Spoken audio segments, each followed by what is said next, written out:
जय हो भारत देश। हेलो दोस्तों, आपके अपने यूट्यूब चैनल शिक्षा की रोशनी 24 में स्वागत है। आज हम इतिहास के एक महत्वपूर्ण टॉपिक लौह युग के बारे में अध्ययन करेंगे। इससे पहले की वीडियो में हमने ताम्रपाषाणिक संस्कृति के बारे में अध्ययन किया था।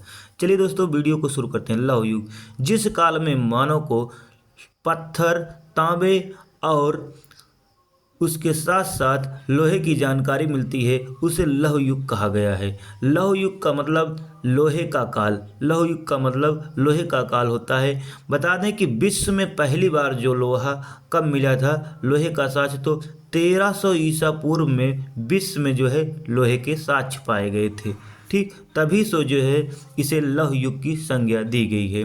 भारत में बता दें, भारत में लोहे का जो है प्रथम साक्ष्य जो है 1000 ईसा पूर्व में अतरंजी खेड़ा में प्राप्त होता है। कहाँ प्राप्त होता है? अतरंजी खेड़ा। ये बता दें, ये उत्तर प्रदेश के एटा जिले में है। कहाँ है? उत्तर प्रदेश के एटा जिले में एक स्थान है अतरंजी खेड़ा। यहीं से जो भारत में पहली बार लोहे के साक्ष्य हमको देखने को मिलते हैं। बता दें, कर्नाटक में भी धारवाड़, कर्नाटक का एक ज़िला है धारवाड़, वहाँ से भी 1000 ईसा पूर्व में हमको लोहे के साक्ष्य देखने को मिलते हैं।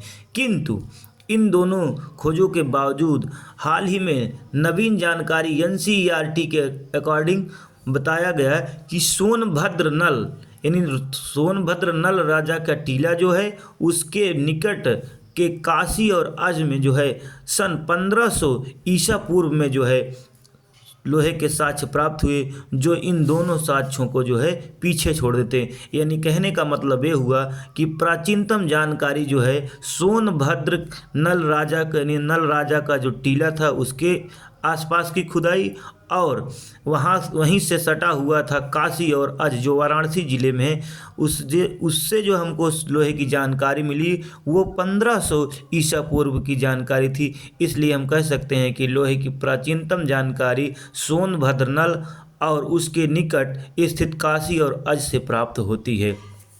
और एक प्रश्न है लौह युग से महत्वपूर्ण है कि यहाँ का मृदभांड जो है कैसा था, तो यहाँ का मृदभांड था चित्रित धूसर मृदभांड, और इसके जो है सैंपल कहाँ से मिले थे? अहिछत्र और हस्तिनापुर से मिले थे। कहाँ से मिले थे?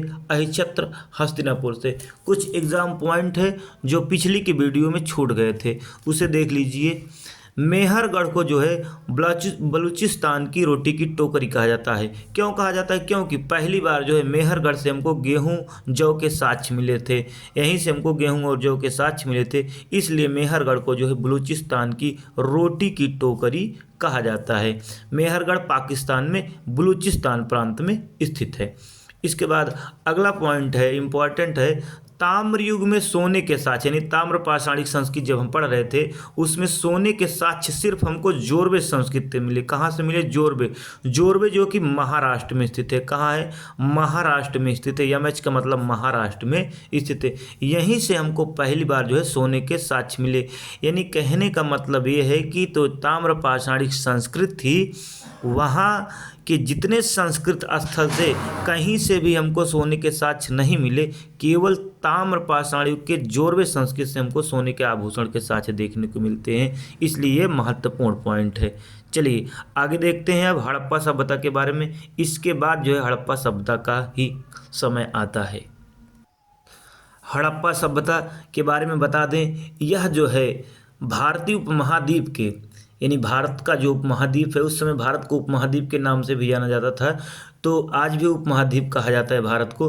भारतीय उपमहाद्वीप के यह सभ्यता पश्चिमोत्तर, यानी पश्चिमोत्तर, ये देखिए उत्तर है, यह है पश्चिम, पश्चिम उत्तर प्रांत में इस सभ्यता का जन्म हुआ। और इस सभ्यता का जो नाम है, इसका सही नाम क्या है और उसके आधार क्या हैं, आइए उसके बारे में हम समझते हैं। इस सभ्यता का पहला नाम जो सबसे लोकप्रिय नाम मिलता है, सिंधु घाटी की सभ्यता। क्या? सिंधु घाटी की सभ्यता इसका लोकप्रिय नाम है। इसका नामकरण किसने किया था? तो रफीक उगल द्वारा किया गया था। ये जो है लोकप्रिय नाम है। कैसा नाम है? लोकप्रिय नाम है। लोकप्रिय एवं व्यवहारिक नाम है। लोकप्रिय एवं व्यवहारिक नाम क्या है? सिंधु घाटी की सभ्यता। इसे सिंधु सभ्यता कहा जाता है। सिंधु सभ्यता किसने कहा? तो सर जॉन मार्शल ने इन्होंने इसे सिंधु सभ्यता नाम दिया। किसने? सर जॉन मार्शल ने। इन्होंने अपनी एक पत्रिका थी जिसका नाम था the London weekly. The London weekly पत्रिका में जो है सर जॉन मार्शल ने इस सभ्यता का नाम क्या दिया? सिंधु सभ्यता। ठीक, आगे चलते देखिए सिंधु सरस्वती सभ्यता। इसका नाम सिंधु सरस्वती सभ्यता क्यों पड़ा? क्योंकि सिंधु और क्या, सिंधु और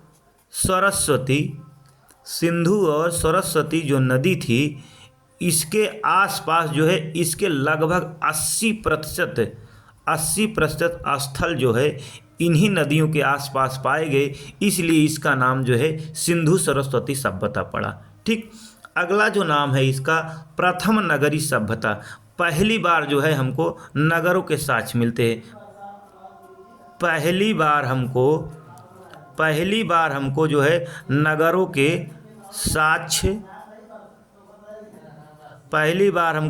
के साक्ष्य मिलते हैं।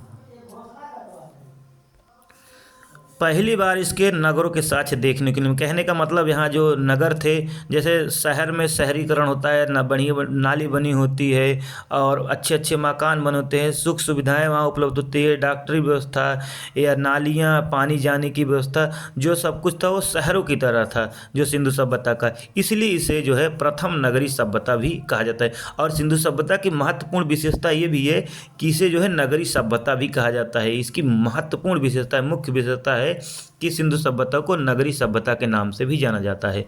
ठीक, अगला नाम है कांस्य युगीन सभ्यता। क्या नाम है? कांस्य युगीन सभ्यता। इसे कांस्य युगीन सभ्यता क्यों कहा गया? क्योंकि पहली बार तांबे के साथ, किसके साथ? तांबे के साथ जो है टिन मिलाकर एक धातु बनाई गई जिसका नाम था कांसा। क्या नाम था? कांसा। इसलिए इसका नाम जो है कांस्य युगीन सभ्यता पड़ा। ठीक, आइए लास्ट वाला और इम्पॉर्टेंट है, ये बहुत ही महत्वपूर्ण है, इम्पॉर्टेंट है। इसका एक नाम है हड़प्पा सभ्यता। क्या नाम है? हड़प्पा सभ्यता। हड़प्पा सभ्यता इसका नाम क्यों पड़ा? क्योंकि पहली बार जो है सर जॉन मार्शल के निर्देशन में, जॉन मार्शल के निर्देशन में दयाराम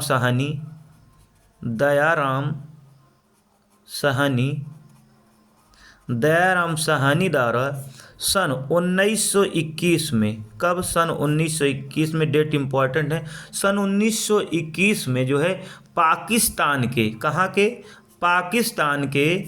पाकिस्तान के जो है पंजाब वाला हड़प्पा प्रांत, यानी पंजाब वाला जो प्रांत था, पंजाब में जो पड़ता है हड़प्पा, पंजाब में जो पड़ता है हड़प्पा, पंजाब के पास हड़प्पा नामक स्थान से पहली बार इसके साक्ष्य प्राप्त हुए, इसलिए इसे जो है हड़प्पा सभ्यता नाम दिया गया। और यह सर्वाधिक मान्य नाम है। क्या नाम है? यह सर्वाधिक मान्य नाम है। ठीक, तो सिंधु सभ्यता का जो है सर्वाधिक प्रामाणिक जो नाम है वो हड़प्पा सभ्यता है। क्या है? हड़प्पा सभ्यता, क्योंकि पहली बार हड़प्पा से इसके साक्ष्य प्राप्त हुए। अब आगे हम जो अगले वीडियो में देखेंगे हड़प्पा के काल निर्धारण और हड़प्पा के लोग किस प्रजाति के थे, इसको हम देखेंगे अगले वीडियो में। जय हो भारत देश।